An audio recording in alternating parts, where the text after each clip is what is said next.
This is Dina and Max. Although they are already 2 meters tall from the hoof to the shoulder, they are still adolescents. They are only 1.5 years old. Max hasn't even managed to lose his first antlers. These moose are foundlings that have been sheltered at the Moose Biological Research Station in the Losiny Ostrov National Park. This girl, Dina, she was brought from the Naro-Fominsk region. In fact, all animals in most cases are brought here because of poaching. Their mothers died with moose calves, losing them when they were still very young. They were found by people. They need care. They need upbringing. And actually, well, they are about a week old when they are brought here to us, to the premises. Losiny Ostrov is surrounded by Moscow's urban sprawl on all sides. Like many other forest parks located close to cities are, it's not easy for a wild animal to survive on these land plots, especially for such a big animal like the moose. It is to help such animals in difficult periods that the Moose Biological Research Station was established. This is both a shelter and a health resort for hoofed animals, where they can always find food and, if necessary, qualified help. Moreover, it is only here that you can safely pet and feed a wild moose from your hand. They are quite friendly, sociable. But again, at the moment, they are in their puberty age, and the animals are becoming more aggressive. They'll put up with people who have been taking care of them, who brought them up, who nursed them. They'll let them approach. But they'll gradually become estranged from people who are strangers to them. They won't trust them so much any longer. Max and Dina are still only getting ready for life in the wild. But what awaits them behind the fence of the biological station?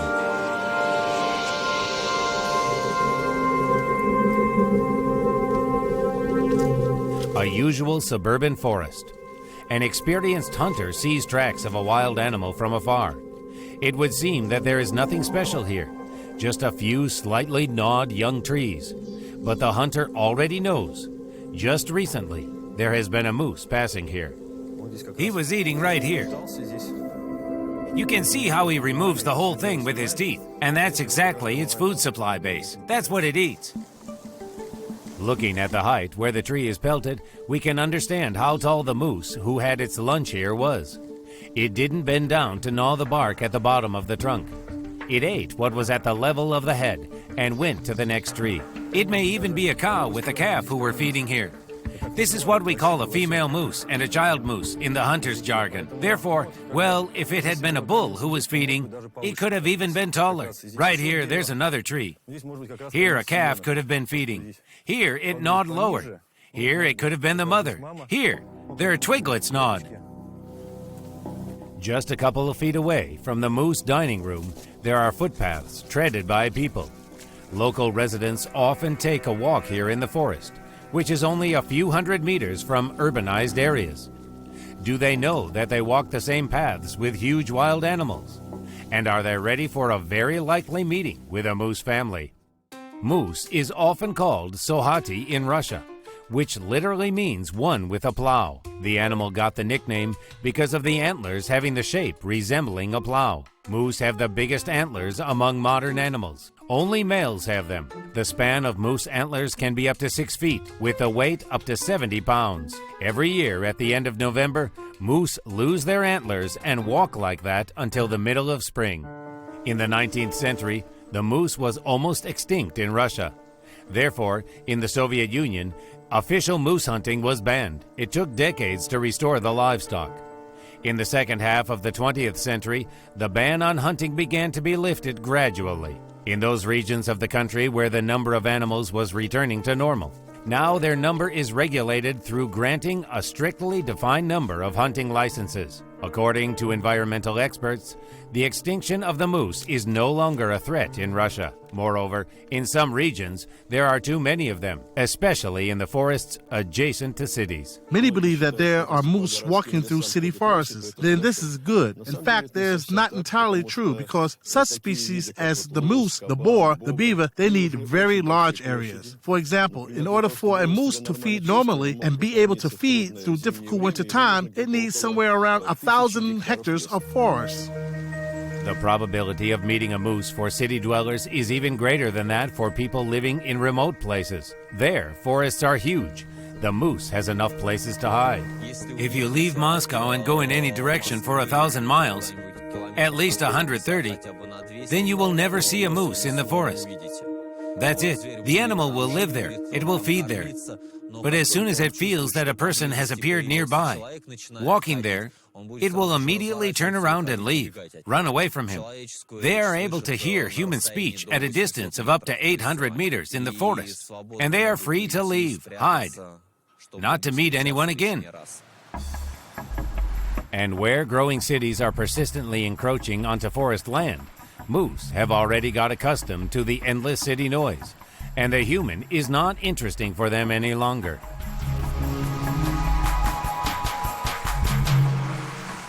Well, if people don't intentionally follow wild animals, they get used to the human pretty quickly and stop being afraid of it.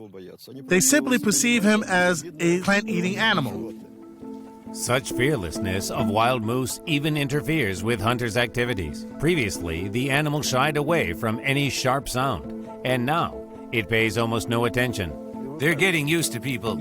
If, when hunting, beaters say that they see a moose in the drive, it turns around in the drive and don't go out to numbered pegs. They could not chase them out. Why? Because the moose is getting used to it. Mushroom gatherers, bicyclists, quadricyclists, people just walking in the woods. And the moose is so calm, as if they have met, taken their own ways, walked around, walked away, let them pass. And that's it. That's how it gets accustomed. Because if earlier beaters started the animal and it went to the numbered pegs, now beaters, every beater say that they cannot flush it out because it is so accustomed to people.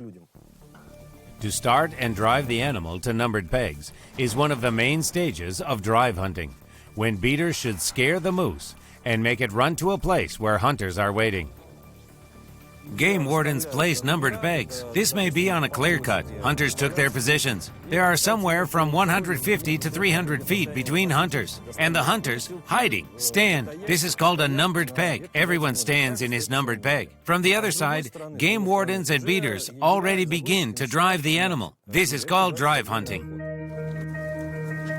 The problem is that the moose doesn't want to run away from humans. It's become difficult to shy it away. Sometimes hunters make 5 drives a day, and all of them with no success. On the other hand, news programs more often have reports of unusual guests in city districts. Moose come to people of their own free will. Sometimes one moose comes alone, and sometimes a whole family. The geography of such visits is very wide. These shots were filmed by dwellers of different cities with their mobile phones. Here's a moose walking carelessly around Izhevsk.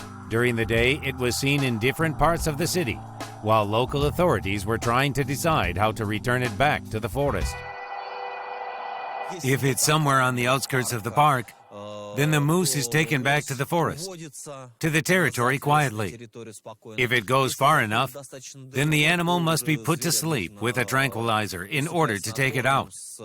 Well, but again, there are very few specialists in this business. Here and there are even fewer who will take up the task of immobilizing such large animals.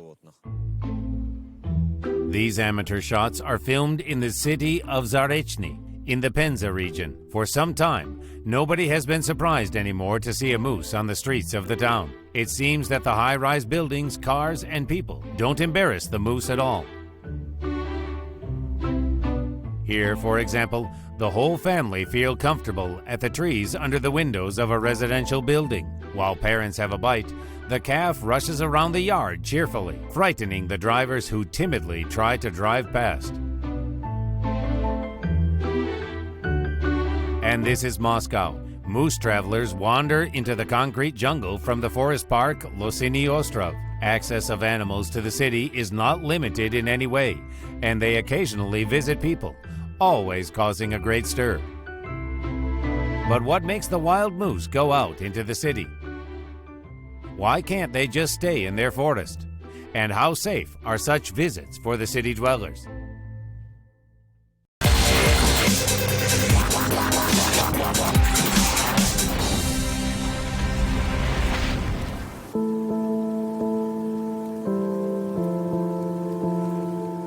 Look here, a powerful, beautiful aspen. It is about 60 years old, and it will grow for many, many years. But the young aspens around, look at how many of them here. They all have these spots on their trunks made by the moose. This happened several years ago, but the tree, unfortunately, have covered the wound. It will never be full grown. It's disabled. And here next to it, there's an aspen. Look, you see it? It's been already broken by the wind, and it has broken exactly in the place where the moose had gnawed on it some time ago. A whole grove of young aspens on the edge of Losiny Ostrov will never become a full-fledged part of the forest park. Literally, every tree's injured with the injuries absolutely similar, in the same place, as if they were copied. Well, the moose was here. All these aspens were damaged literally within 2 to 3 hours. For breakfast, a moose can eat 30 to 40 aspens in one go. But if the aspen lets it eat it, it grows quickly. But if it can also destroy the pine and oak in the same manner. What I mean is they eat everything and destroys all trees. Moscow biologists are no longer happy about the number of moose in the capital. Many kinds of trees of the green belt of Moscow, the National Forest Park Losiny Ostrov, are on the verge of extinction. Hungry moose eat virtually all young shoots, leaving them no chance to grow into old-age trees. In Moscow, we only have moose preserved here in Losiny Ostrov, since this is the largest forest area covering 3,000 hectares within the Moscow ring. But if you address the issue from a biological point of view, you can see that even in such a huge city scale, the forest can live well. It's only 3 to 4 moose that can dwell comfortable. And only inside Moscow, there are now 12 of them, a record figure for an urban area. And this is not counting the livestock inhabiting the areas outside the Moscow Ring Road. No other city of the world has so many of such large wild animals living in natural habitat. In some European countries, moose are not even let close to urban forest parks. The natural habitat of moose includes the Czech Republic, Germany, England, many other countries in Europe too. But there are no moose there. It is not because they cannot have them. It's not a problem to buy some moose. But it's because the moose can seriously damage the forest. And they consider it simply from an economic point of view to be unacceptable. A moose can eat 30 young pines in one go. This pine could have grown for 10. Let's say 12 to 15 years. If you put this into the money terms, then it's a very high maintenance pleasure. In one day, an adult moose eats up to 80 pounds of forage in summer and about 35 pounds in winter. In a year, it is almost 7 tons of young trees, bark, branches of bushes, and water plants. So, since there are 3 times more moose in the suburban forest than there should be for a happy life, animals have to live half-starving. They cannot go further into another forest. They are locked up by the ring of the Moscow Ring Highway, and in front of them, there is Moscow. This is the main reason for the moose going into urban areas. They just want to eat, and in search of food, they study unfamiliar places. Here, their forage reserve is exhausted. They're going somewhere in search of suitable places, and there's nowhere to go. There's a city all around. If around, for example, there were some forest fire sites or wood-cutting areas where new pines, aspens, and willows were growing, that is what the moose eats. It would be moved there, but it has nowhere to go. And because of being so desperate, they are forced to wander from one end of the forest to the other, or even go out into the city. In addition to that, city dwellers entice moose themselves. It's enough for people to see an animal at the edge of the forest at least once. They start bringing bread out to feed it, carrots. In principle, they are quite such curious creatures, such curious animals. And what they are offered, they are happy to eat it. They get accustomed to the fact that humans have food, that there is food there that can be scrounged, begged, and they begin to draw closer to cities. Again, the same garbage bins add to their going out of the forest. Here, garbage bins where food waste is often thrown away, which, in principle, smells delicious enough for them, and they can smell at a great distance, and they can easily go out of the forest to these smells. To meet a real moose in the middle of the city is, of course, an extraordinary event. But city dwellers often are very reckless in boldly approaching a wild animal, like they approach an ordinary horse, even if the moose shows no signs of unfriendliness. If you meet a moose, if the ears are pressed back against the head, then this is just a moment of aggression. It's like a warning. You shouldn't go there. Try to feed them from your hands something else. You, as they say, just shouldn't do it. The animal itself will find what to eat in the forest. It's better for you to look, take a picture, and quietly go away. Like with any wild animal, you need to observe a safe distance with the moose. But by trying to pet or feed a moose, people put themselves in mortal danger. You should always bear in mind that the moose is a wild animal, and it just doesn't understand why a human approaches it. And it will defend itself. If you go past a certain distance, it can all end very badly. We had in Losiny Ostrov cases where we even had to call a helicopter to take out severely injured people who were injured, and we can say, by the moose. The moose is the largest deer of our fauna. It can weigh up to half a ton, and at the same time run at speeds of up to 34 miles per hour. The moose has an extremely sensitive ear and sense of smell. They hear sounds made a half a mile away from them and smell food from the distance of 2 miles. But the sight of the moose is weak, though the animal can move his eyes so that, without turning his head, it notices movement even behind him. So, approaching a moose is dangerous from any side. The moose attacks. It kicks with its forelegs. It can kick with hooves. Also, if someone tries to get around from behind, it can kick like a horse. It has very sharp hooves. Very sharp hooves. That's how they defend themselves. Kill wolves. An enraged moose can stand on its hind legs and strike with hooves from above, strengthening the impact with the whole weight of its mighty body. It is a female moose who can be especially aggressive when they are with small calves, and males in the period of mating games. In this period, it is better not to fall into their path at all. He is looking for someone to fight. He doesn't care who to fight with, and therefore, he breaks everything in his path. Fences, trees. It can attack. Kind of a serious animal. Wild animals are not the most suitable neighbors for humans, but this doesn't bother many people. Not so long ago, large Russian cities saw a fashion for unusual four-legged pets. You are my sweetie, yes, my sweet girls. Yes, my little girls, my sweetie. Let's have a massage now. Yes, let's have a massage, shall we? Wait, you're going to fall, of course. The striped tail and the black and white mask on the muzzle are the identification signs, thanks to which you won't confuse this funny animal with any other. This is a common raccoon. In Russia, we call a raccoon laundry girl. Scientists still haven't found an unequivocal answer to the question, why does the raccoon constantly move its paws, as if it is rinsing something, even if there is no water near it?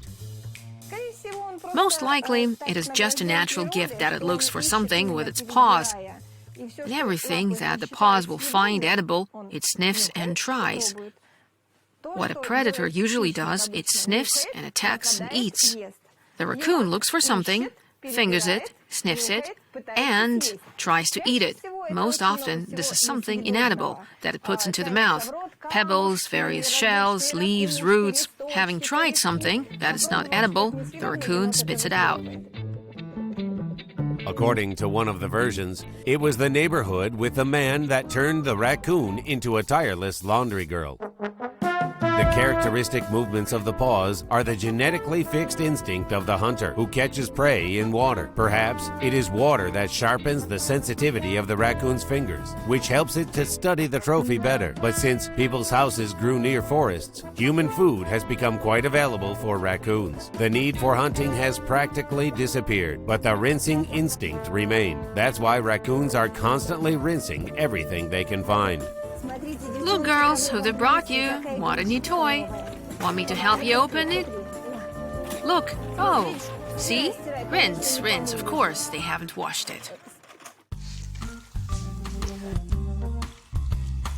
In the past few years, the wild forest predator has unexpectedly got onto the list of the most popular urban pets. And this isn't some special breed for keeping in-house, but just common raccoons that live in the wild, only tamed. Any wild animal has a period of imprints. It's a few days of a certain age when the animal determines for itself what kind of animal it is.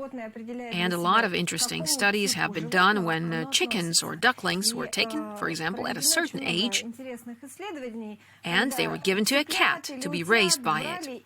And in the future, the duckling believed that it was a cat. Yes, that's it. It's the same with raccoons. At a certain moment, if it sees that people are safe, people are nice, it won't be afraid of them in the future. It will love them and perceive them as the same species.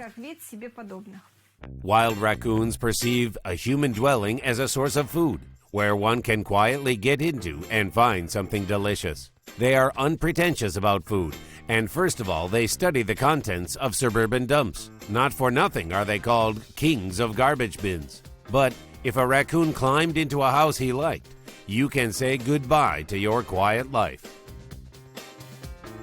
In Canada, in Mexico, where raccoons' habitats can be found, there are entire teams to rescue raccoons and the teams to save people's houses from raccoons. After all, by nature, a raccoon will prefer to live in a house, and it will be very difficult to drive it out into the street and into the wild.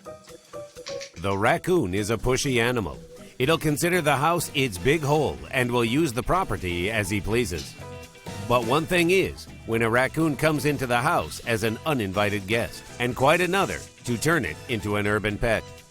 Getting along with an adult wild raccoon is almost impossible. Therefore, taming begins right from birth. It is only when a human replaces its raccoon mother can it become a pet. We need to feed him milk in a bottle. We need to give him a tummy massage. Without it, he cannot go to the toilet and it will die. We need to warm it up.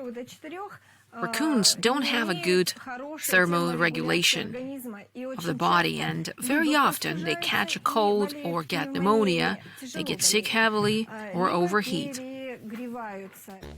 Natalia Kaledina has tamed several dozen raccoons. It all began with two pets, who Natalia performed with in the circus arena. Since the time when she took work home, led her fluffy artist to her house, raccoons have forever occupied her living space. The house of the trainer turned into the house of raccoons.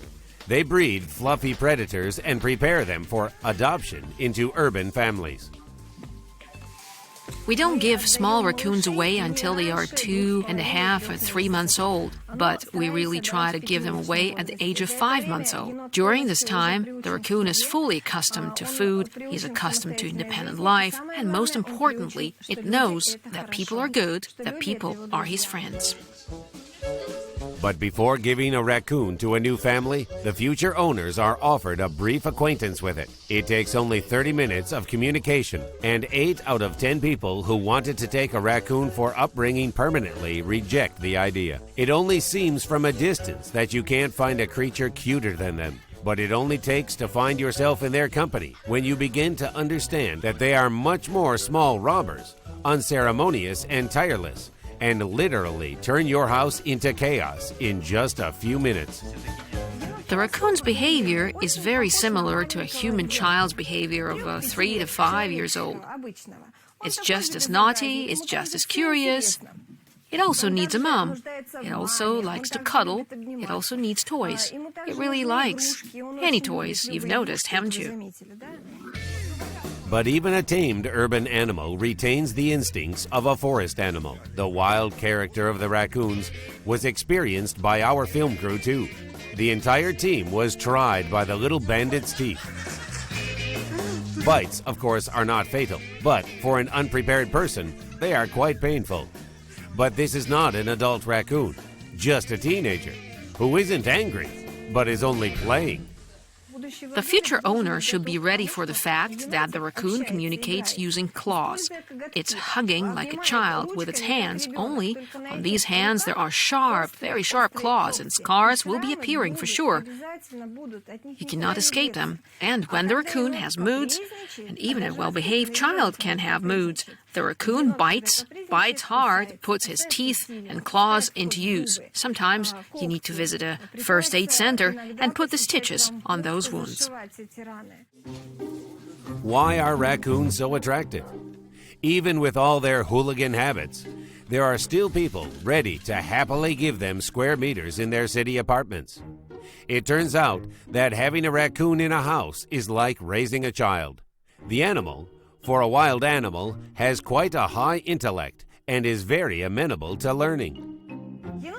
Raccoon is trained like a 5-year-old. You show what you need to do and suggest doing this to a raccoon, and maybe not at the first attempt, but he will do it from, say, the 20th time. He will repeat after you. Of all animals, it is only the primates who have the ability to repeat after someone, no one else, and the raccoons. And we speak words of praise and give a delicious treat to the raccoon for this. The raccoon begins to repeat this action with great perseverance, demanding more delicious food. I've understood how to control a human. That's what I should do.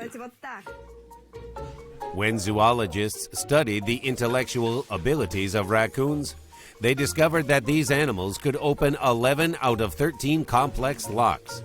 If the locks were interchanged, the raccoons easily recalled how each of them unlocked.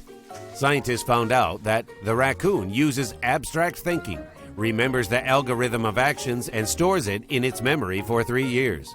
The only thing that raccoons categorically refuse to perform is the order, "You mustn't." There are no prohibitions for them. A raccoon is capable of carrying a cunning plan for a long time.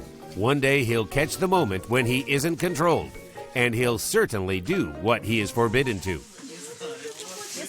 If a dog can be trained, it will be a perfect obedient animal. The raccoon is an individual. It is impossible to train it to unconditional submission. It'll never obey. It's closer to the cat. I understand, Master, what you want. I'll take this into consideration, and maybe in the near future I'll consider it. It won't perform if it doesn't need it. And one more thing. No matter how strong and mutual the raccoon's affection for a human is, he'll remain faithful to him until the owner's first mistake. As soon as there is the slightest opportunity to escape to freedom, the raccoon will certainly take advantage of it. Such is the nature of a wild animal. Even the most comfortable conditions in a limited space for it is a prison.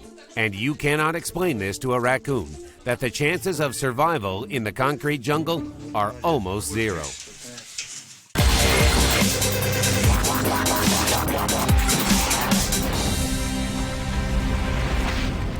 Once humans hoped to domesticate the moose. They tried to use them as urban transport, harnessing them to carts and sleighs. And in the armies of some Scandinavian countries, the moose was even taken to the cavalry. But no attempt to adapt the moose to serving human needs has been successful. They ran from the battlefield, sensing the slightest danger, and the moose transport in settlements was banned as unmanageable. No country in the world has managed to domesticate the moose. In general, it is always a problem. Why? Because firstly, the moose is difficult to feed, to keep. Unlike a deer, a road deer, it doesn't take artificial food. And delivering well, you can say tons of felling residues, branches, with it being the pine tree. The oak tree is an expensive pleasure, and keeping the moose is very expensive. The moose has learned to survive in a megapolis. And it's not bad at all. But in the ability to cause damage to the urban forest, there's no one equal to the moose. Only beavers can be competitors to them.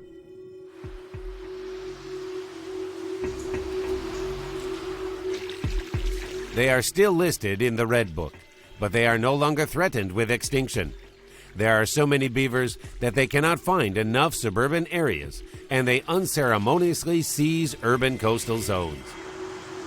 The beaver now has fully restored its population throughout central Russia, even probably throughout the whole country. Around the late 1990s, it independently entered Moscow. It came down here from the Moscow River, swam in here, settled in different rivers. There on the Setiny, on the Losiny Ostrov, on the Yaichka River, and other places. If the beaver has worked on the bank of the river, it can be seen with a naked eye. You see fallen trees, whittled at the root like giant pencils. Here, next to the road, you can see the dwelling places, the habitats of the beaver. The trees are whittled, the paths are trampled, and you can see what it eats, how it feeds, how it lives here. Right here, you can see, these are teeth marks. Teeth marks. Here, it's cutting. This is where it started to cut the tree. And here the traces are, look, as if someone worked with a chisel or something, or with an axe. So look how well you can see the teeth, how it cuts off. Beavers are excellent engineers. They know how to whittle a tree so that it falls exactly in the direction that it needs. It takes the beaver about a month to take down such a huge trunk. It will whittle every night until the tree surrenders and falls. And with the biting marks, you see, they go aside, sideways. Here, if we look, you can see the cutting teeth marks. They're very visible. Here, at such a height, you can imagine how tall it is. The beaver, if it is here, you could say it is up to my knee, this beaver. This video was shot by local residents in one of the urban forest parks. The beaver is treating himself with an apple given by casual passers-by.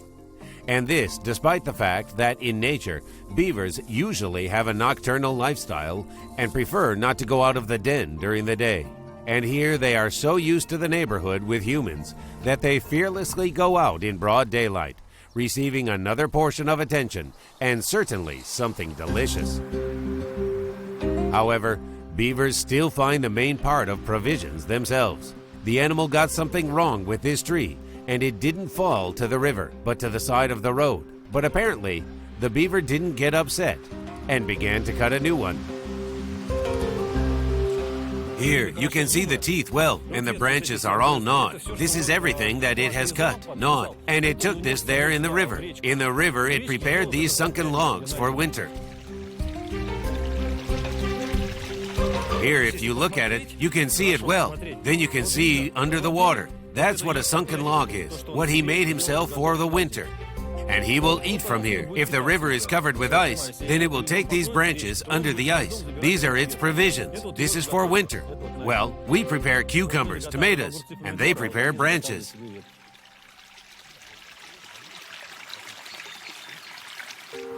Speaking about moose, they could use some salt billets prepared. Like other herbivores, their bodies lack salt, but they don't know how to prepare it themselves. That's why they look for salt marsh and lick it with pleasure. That's how the animals regulate the water-salt balance in the blood and make up for the lack of minerals. For them, this is a vital necessity.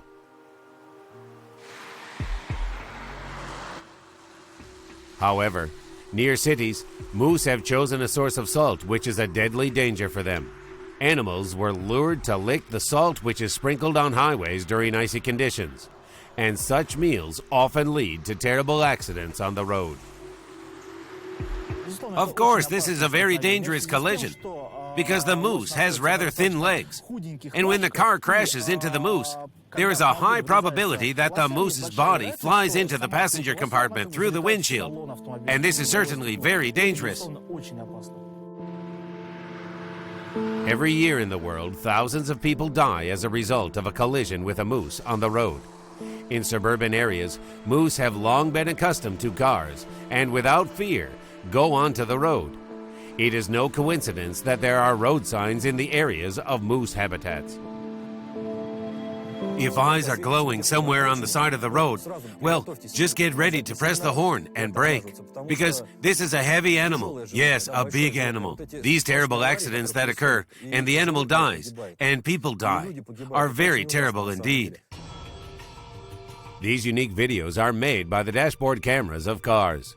A moose jumps out into the road in front of cars, and only by a miracle doesn't become the culprit of a car accident.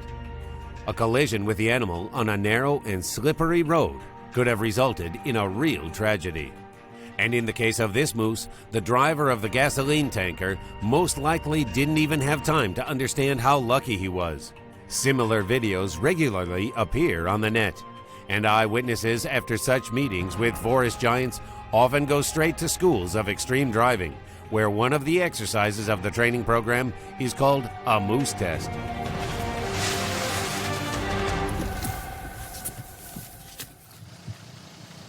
Dennis, let's go through a situation where you can meet a moose on a road. We've built an improvised wall that would appear totally unexpected.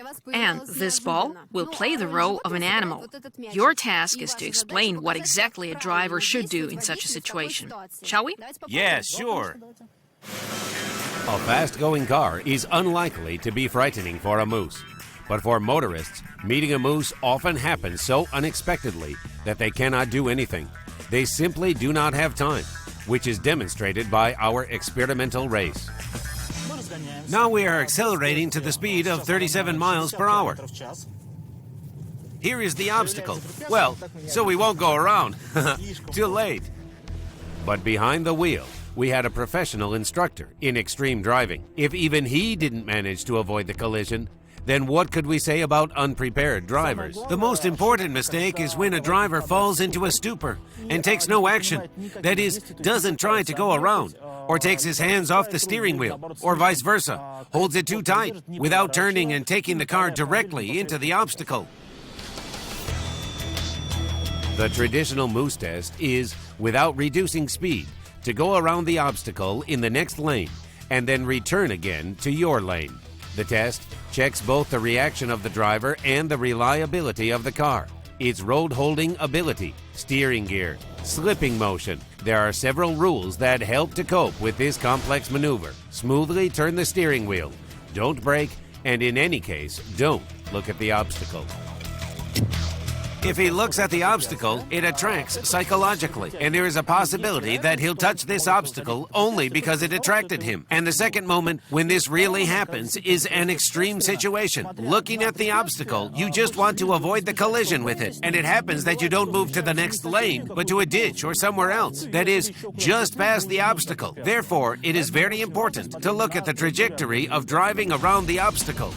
When testing cars, some European brands take these moose tests as close to reality as possible. Cars collide at a speed of 43 miles per hour with a dummy depicting a moose weighing 770 pounds. Speaking about size, this is not the largest animal, but even after such testing, manufacturers straightened the front of several models of cars so that when it collides with a real moose, it doesn't go into the passenger compartment. And although not many people believe in the probability of such an accident, there is no proof against it. It is unlikely that these drivers were ready for the fact that in broad daylight, a moose would decide to compete with them in the speed on the left lane of the Moscow Ring Highway. And a traffic jam is perhaps the most innocuous thing that a moose going into the Moscow Ring Road can cause. However, humans and the moose don't always manage to successfully avoid road accidents. And if the person injured in the accident is taken away by ambulance, the moose cannot expect help.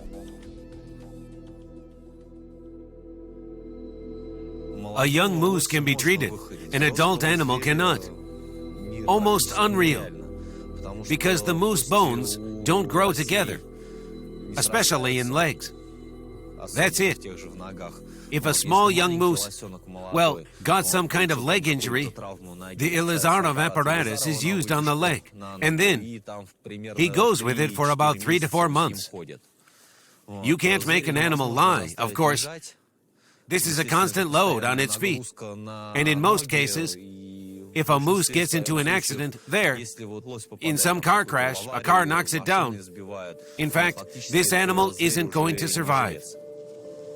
Max and Dina, living at the Biological Research Station, were lucky. Now their lives are not in danger, and they only know people from a good side. Next year, in the summer, we'll begin to accustom them to the wild. They'll wear collars with GPS beacons. We'll take them out into the forest to walk in the park with them, leave them alone little by little, and at some point, they will not return to the premises. They'll stay to live on the territory of Losiny Ostrov. GPS trackers will send the coordinates of the animal's location to the biological station, the animals which will only settle in the wild in the future. And as soon as the moose approach the city or the roads, the game wardens can drive the animal away from the dangerous site.